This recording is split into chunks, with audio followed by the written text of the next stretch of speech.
Amen. Vous voyez, on attaque. Mais quand tu pries, il y a un détail. C'est pour obéir à Christ. Tu ne libères pas ta pensée pour t'asseoir. Tu ne libères pas ta pensée pour dormir. C'est pour obéir. Est-ce qu'on me suit très bien? Amen. C'est pour te soumettre en d'autres termes à la volonté de Dieu.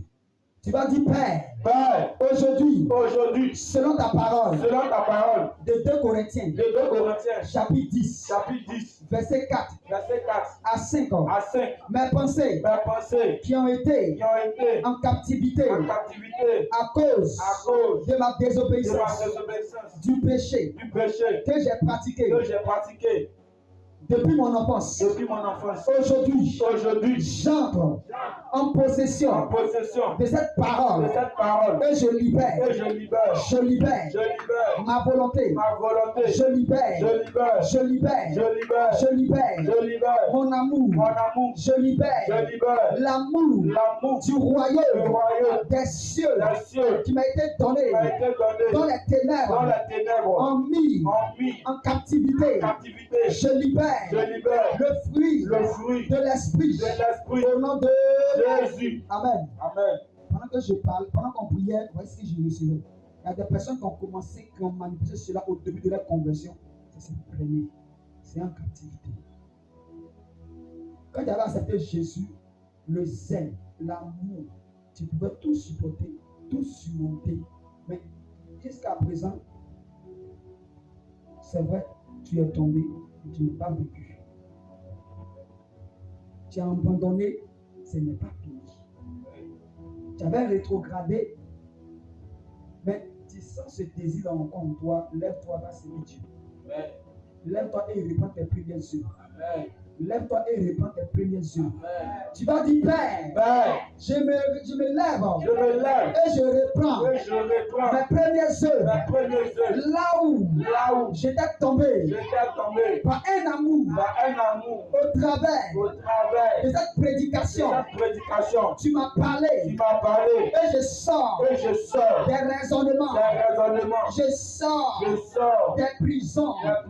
Je sors des cachots, des canaries, des bouteilles.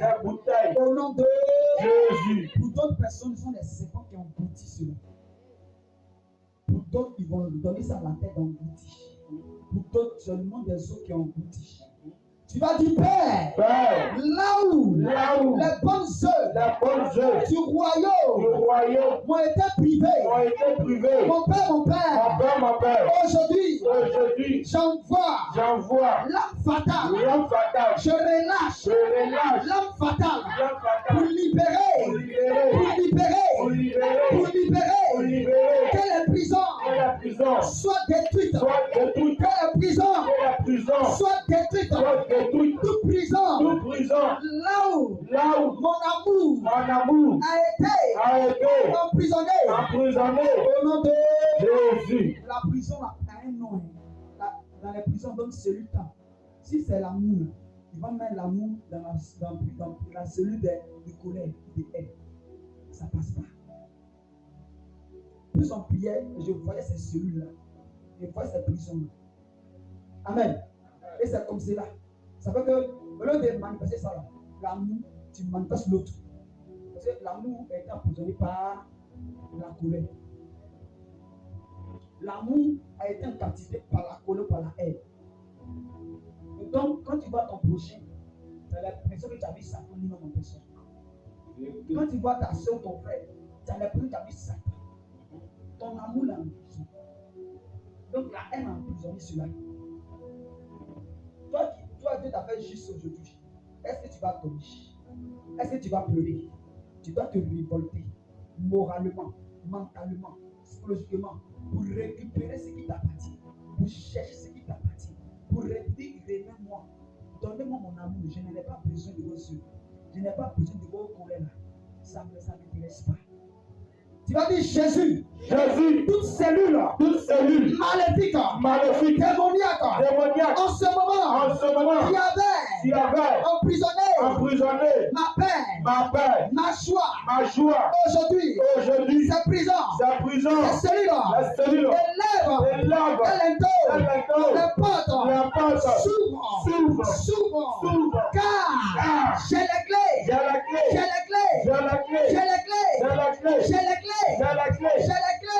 clé de la mort, les clés du séjour, des morts, et s'ouvre, les portes, s'ouvre, toutes les portes qui retenaient en captivité, les bonnes œuvres que l'Éternel m'a prédestinées, aujourd'hui, s'ouvre, avec autorité, s'ouvre, les portes, s'ouvre, pendant que, par les mains, s'ouvre, porte, s'ouvre,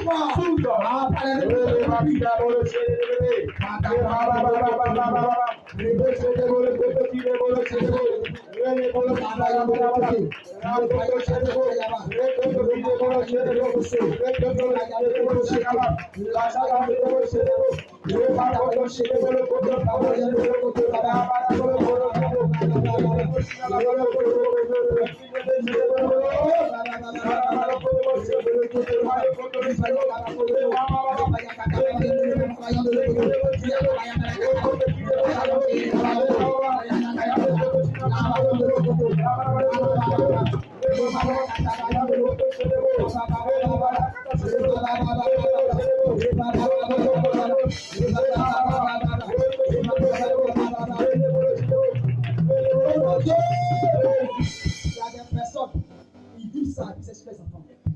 Ils sont étonnés que les enfants manifestent pire que eux. Attention un peu.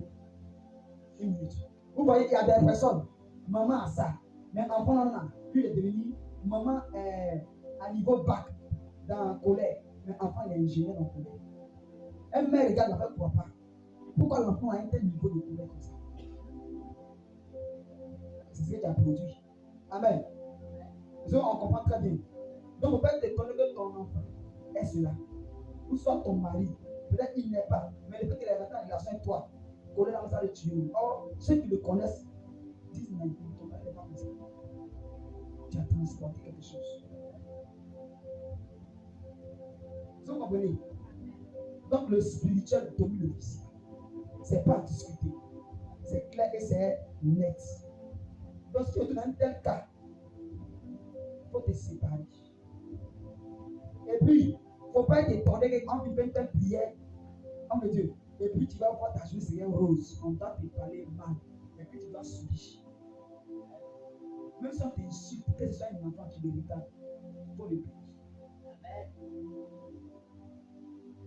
Il y a des enseignements sur des prédications quand tu reçois. Ce n'est pas demain que tu vas le prier, c'est un jour. Même, amen, et non, dis même pas amen final, tu prends sa vie pour toi. C'est là. Tu vas voir, tu as dit Seigneur, j'ai pu faire. Et puis Dieu regarde ce que tu as fait. Dieu pouvait empêcher. Et puis il permet. Il faut comprendre qu'il veut te briser. Donc on a prié. J'ai expliqué. Après tu peux continuer la prière. Tu peux lire le passage 10 fois, 12 fois, 14 fois, 21 fois, 100 fois. Lis, tu te concentres. La puissance qui est dans ce passage, si tu l'as goûté, tu seras accro à l'amour. Tu seras accro. On va penser que tu es bête. Parce que ce que les gens disent, ce n'est pas normal. Quand toi, tu regardes, ça te donne la joie au cœur. Au point où on pense que tu dérègles. Parce que ta sagesse n'est pas celle de soi, mais celle de Dieu. Elle incarne trop de choses spirituelles et passagères. Et puis, je partais ça aux gens. Je ne donne pas beaucoup de détails. Et là, me demande, il faut prendre pas les prix. Non, maman m'a parlé, il m'a dit, tiens, pas les prix. Il faut prier sérieusement. Non, je ne comprends pas. On m'a déjà dit, il faut prier sérieusement, c'est passagère. Ce qui fait que tu penses quand tu rejettes là, lui va mimer ça. Mais tu vas comprendre que c'est une épreuve. Ce n'est pas un rejet. Est-ce qu'on se comprend? Est-ce qu'on se comprend? Il va t'amener à dire tout va bien. Pendant que tous les gens voient ça mal, tu vas peut-être dire que tout va bien. Ce passage lui demande de goûter.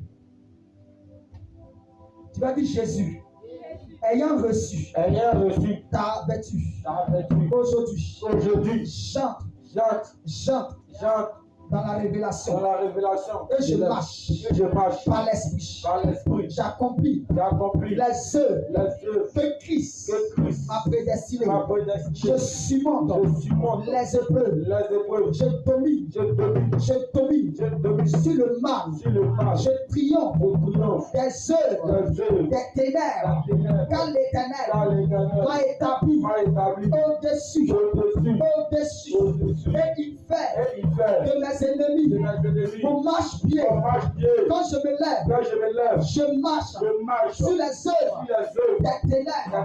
Je domine, je triomphe et j'impose mon autorité dans les cieux de mes ennemis, sur la terre de mes ennemis. J'impose mon autorité quand j'ai le langage du royaume des cieux, le comportement du royaume des cieux, le langage, la conduite. Père, qu'on me voit, j'incarne Christ comme les apôtres l'ont incarné à leur époque. Au point où les païens ont confessé de leur bouche des petits Christ. Moi aussi, ni par ma force, ni par ma puissance, mais par le Saint-Esprit, j'arrive à incarner parfaitement Christ en moi, l'espérance de ma gloire. Christ en moi, Christ dans la vie de mes enfants. Christ dans la vie de ma famille. Christ dans la vie de mon église. Christ dans la vie de ma moitié. L'espérance de ma gloire. Père, je te loue et je dis merci pour ta parole. Tu as pris fort en moi. Et maintenant, je suis rempli, animé de cette parole en pensée, en acte. Je vis par l'esprit. Au nom de Jésus.